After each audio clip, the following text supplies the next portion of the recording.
Okay, today I want to talk about lust and how it's the great deceiver and imitator for love. You know, a lot of people think, well, lust is hardwired, so why is it evil, especially biblically? Well, simple. Lust has no bearing in the truth. You know, someone could, well, if you're on the opposite end and receiving end of lust, you could be led into a false situation. You could be led into a lie, deceived by what you see, deceived by what's given.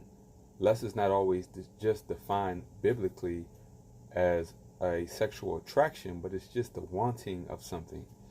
And sometimes the wanting of something leads us to ignore our common sense. It leads us to overlook obvious signs that there is no intrinsic value given for our benefit. And lust is also a cheap substitute for self accountability. People often who are lustful, they don't have to be sincere. They don't have to be meaningful. It's built on selfishness. It's built on a desire of a person just wanting that vain thing of a person without actually having benefit to the person or giving benefit to the person. Being led by your lust doesn't protect you from lies, deception, or manipulation or corruption. You know, most people overlook the 10th commandment, which is covetousness, which is simply lusting over things in life, someone's wife, someone's belongings, anything that you see someone else have is just you simply wanting them.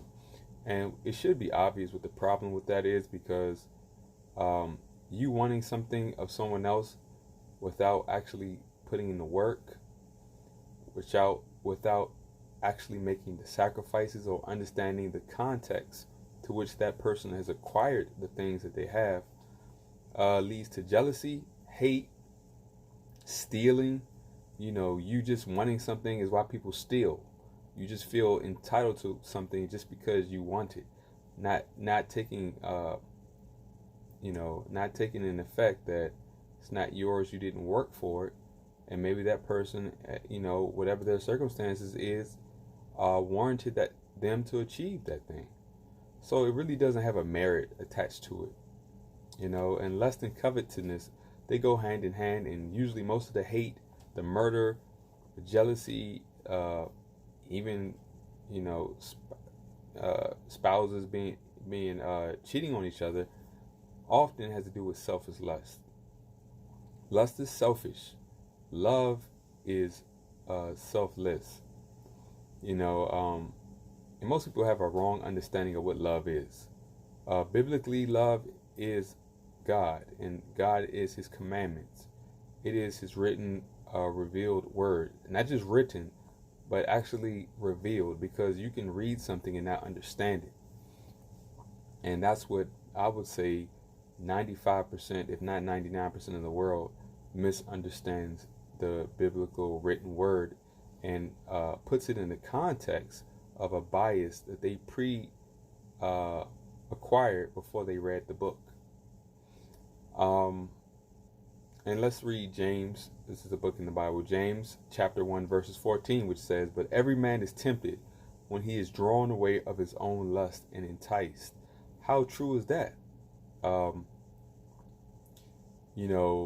can't really blame another person when they can deceive you by the same very evil or selfish thing that they're offering. For example, a man who uses money to acquire women can't complain if he's only using his money, because money doesn't have any virtue to it. Money is something that could be used for manipulation, extortion. There's no virtue, there's no sincerity, and there's really no moral accountability to be treated in a certain way if money is just your goal. And the same thing for sex. If someone wants sex, that's a very self-minded, selfish view. They don't necessarily have to be honest with you or truthful to you in the context to which they want it. And it just seems it should be obvious that all of the situations and um, all of the issues that people have when it comes to these things, it should be obvious. Um, love is a sacrificial action. It is selfless. It is a giving without the expectation to receive. If someone loves you, they usually just are giving to you just for your own benefit, not necessarily to led by what they want. And that's the issue that a lot of people have with love. Most people will never really love something because they're very conditional to getting something. And let's just put that in the context of children. Well, imagine if you loved your children only, and I'm talking children, not grown adults, only when they live life the way you want them to live it. But that's not very loving, because if we apply that same love to the context of God, well, none of us should be here right now, because we're living our lives according to ourselves against our Creator and taking for granted that He is the one that keeps us alive. And for those who are naysayers against God keeping you alive, wait till you die. It should be obvious how little control people have in this life. With all the circumstances, if we knew so much, we would have used that information and that knowledge to avoid all of the hardships that we should have seen coming. We cannot control the people who use their free will to us in evil ways, but yet we expect there to be a love, but we take God out of it, and that takes away the ability for someone to care about what you want. If everybody's just caring about themselves, then obviously that will cause a lot of confusion, a lot of problems. And that explains the world we live in today. This world is just driven by really hate. Hate is when you just hate that someone has something that you don't. You just hate someone to exist because you're not in a state that you want to exist. This world is driven by hate. Oftentimes, love and hate are very intertwined and very and given in actually confused with one another. Oftentimes people are using one another to boost their self-esteem. It's not necessarily that you value the person, is that you're using the attraction of the person to make yourself feel good, not really seeing the value in giving to the person for who they are. And when people age and people get sick and people have real situations, you have nothing available to offer because you built your self-esteem on such a vain thing.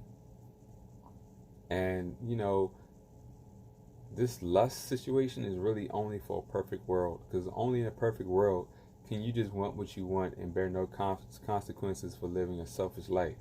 But in the real world, you're deceived by the very things that you want. People want quick highs in life and they use drugs. The consequences of that destructive behavior usually gets them in legal trouble. It destroys their body and their mind, and they're usually in situations where they have no benefit and no good feeling from. So we need to be honest about what love is, and we need to put it in the context, because without love being of a creator, of a higher standard, a universal standard of morality, there's no expectation to require anything, to expect anything good coming from empty lust or material possessions. People want to live for wealth, and okay, fine, you live for wealth, you're a hard worker, you are creative, you use your talents in a world where supply and demand exist, fine. But don't expect in that world an honesty of business. Don't expect for people to treat you right just because you have money. Don't expect people to actually value the fact that if something happens to their money, that they should still see value in you. Your life is very conditional onto so many things when you don't apply a universal standard of love to define itself. When you build lust as love, is often a very big problem. So I just wanted to chat on this for a bit. It's it was clear in my mind. I hope it came out clear, and I'll just leave it at that.